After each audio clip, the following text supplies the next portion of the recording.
Hey guys, Bryan here from Liquid Concepts. So today we're going to talk a little bit about the top 5 hardest things to learn about hydrographics. So of course, we've been in this for years, probably 10 plus years in the hydrographics. We've been doing the custom painting for a lot longer. And so we have seen it all, we've done it all. I'm sure there's still more to come with us, but these are going to be probably the top 5 hardest things to learn if you're wanting to get into the hydrographics industry. So let's get started with number 1. So number 1 is going to be the Activator. All right, so you guys have seen me whenever I'm spraying the Activator on the film, and of course it looks super easy. You take this, you just spray it on and you're good, right?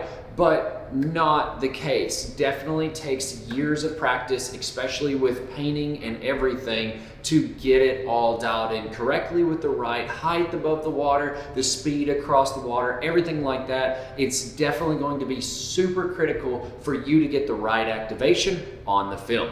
So number 2 is going to be, you have to know how to paint an automotive paint job to do the hydrographics, because a lot of people don't understand this and don't realize this, that with the hydrographics you actually have to spray a primer, you have to spray a base coat, you have to spray, of course, the Activator like we said in number 1, and then of course we also have to spray a clear coat. So you might as well say you're doing a complete automotive paint job on the part that you're doing for the hydrographics. So you have to know how to, of course, spray the gun and use the materials and stuff like that. So that in itself is definitely a skill that you have to be very successful in the hydrographics business. So number 3 is going to be, you have to have a little bit of a mindset of how things work with the parts. And what I mean by that is that every part that you get in is going to be always different.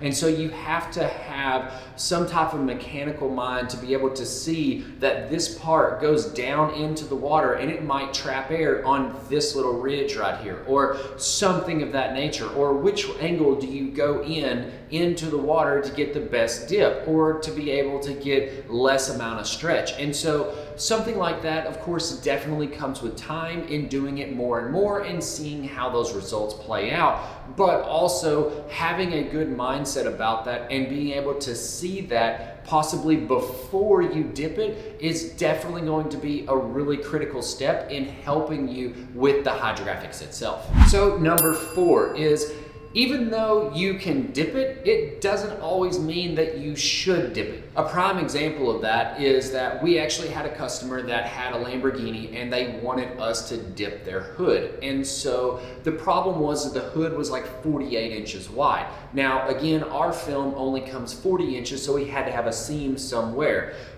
With this hood in particular, it was mostly smooth, and so of course there was going to have to be a line in it in some way. Now, even though I am really good at what I do, there's a point to where I just know that I'm not going to make that customer happy. And so the other thing is that inevitably I have to double dip it because the film only comes 40 inches and that hood was over 48. So of course there was that seam in there, and trying to get your carbon fiber lines just right from one dip to the other, it's almost never going to happen. And so even though you could dip that and it could come out correctly, the odds of that happening are little to none. And so with something like that, we actually offered the customer a vehicle wrap, just a vinyl wrap with the carbon fiber, and of course they were really happy with it. But even though you can dip it, doesn't always mean that you should dip it, because sometimes, even though the dipping is a great coating for a lot of objects,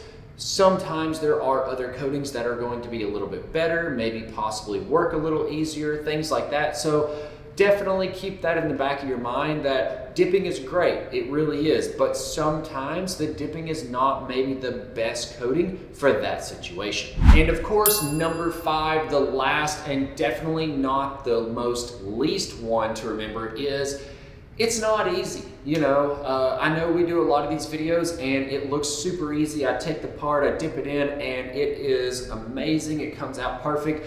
But what you don't see is a lot of the behind the scenes of we're sitting there and we're prepping everything out. We're sandblasting it, we are sanding it, we're base coating it, primering it, smoothing everything out. And of course, if we get a bad dip, then we're having to redo all of that. And so there's a lot that goes into the hydrographics to make it look really good, and of course to do a good job with the correct coating. So it's definitely not one of those things that you're going to have a get rich quick thing, because if it was, I would be a lot more richer than what I am.